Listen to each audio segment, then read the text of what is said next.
Saksi fakta yang dihadirkan oleh Komisi Pemilihan Umum Yudhistira Dwi Wardana sempat tahan tangis di sidang MK. Rabu, 3 April 2024. Silakan. Saksi. Baik, terima kasih Yang Mulia. Baik, saya mohon maaf kalau mungkin ada yang tertinggal, nanti bisa kalau diizinkan bisa yang bersangkutan untuk menanyakan kembali. Jadi saya mulai menjawab dulu. Saudara saksi, kalau yang mirip dijawab gabungan saja, nggak usah per orang ya, supaya agak lebih efisien juga. Baik, jadi ketika tadi ditanyakan terkait dengan penanyaan bahwa apa sih yang membedakan Situng Sirekap 2020, Sirekap 2024. Jadi di Situng tadi sudah disampaikan bahwa yang menginput itu adalah pertama, jadi para KPPS itu harus melakukan salinan sejumlah saksi.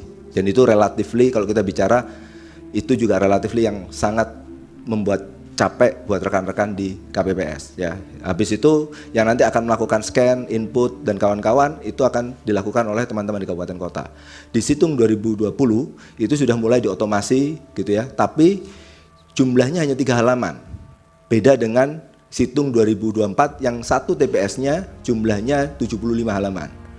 Jumlah TPS yang terlibat saya kurang hafal 200 atau Sirekap 2020 Pak, 270 kabupaten ya. Kalau yang ini jumlah pemilihannya lebih banyak, jumlah TPS-nya jauh lebih banyak, kalau nggak salah sekitar 200 ribuan seperti itu. Jadi secara scale itu berbeda kita bicara. Nah, ketika kita bicara terkait dengan bagaimana development Sirekap itu gitu ya. Nah, kami memiliki ada tim tester, ada tim developer, ada tim security, tim infra, tim basis data. Dan itu tim yang segregated. Karena saya kebetulan adalah security, jadi saya harus ngecek semua kerjaan. Makanya kayaknya itu sebabnya saya yang harus datang ke sini untuk menjawab pertanyaan di majelis ini. Oke. Nah, ketika kita bicara terkait dengan apakah mungkin orang di dalam itu melakukan pengubahan atau seperti itu. Kalau kita bicara, kalau dia punya authorization, dia bisa. Tapi itu sebabnya kalau di kasus yang Lampung tadi, itu kita bisa tahu itu siapa yang melakukan, jam berapa dia melakukannya, IP-nya berapa, kita semua catat. Karena di dalam security itu ada 2 pendekatan. Yang pertama, kita mencegah kejahatan atau kita mencatat kejahatan. Karena orang kan kalau kita bisa mendeteksi, oh ini penjahat, ini orang baik, nah kita lakukan pencegahan. Tapi kan bisa saja orang yang kita deteksi sebagai orang baik, ternyata lambat laun dia melakukan kejahatan. Belum tentu orangnya, tapi bisa saja perangkatnya disusupi oleh malware. Itu. Jadi kami melakukan pengetesan dengan tim yang terpisah, dan masing-masing tim bertanggung jawab atas hasilnya, dan ada cross check dan kawan-kawan.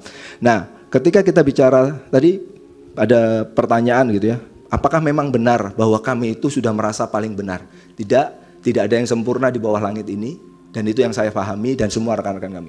Apakah kami sudah diaudit? Sudah, kami diaudit. Bisa dipakai. Ada 2 lembaga yang melakukan audit, BRIN telah melakukan audit, dan BSSN telah melakukan technical assessment. Karena cukup lama saya harus nahan fakta ini, mohon maaf Yang Mulia. Tim Liputan Surabaya TV.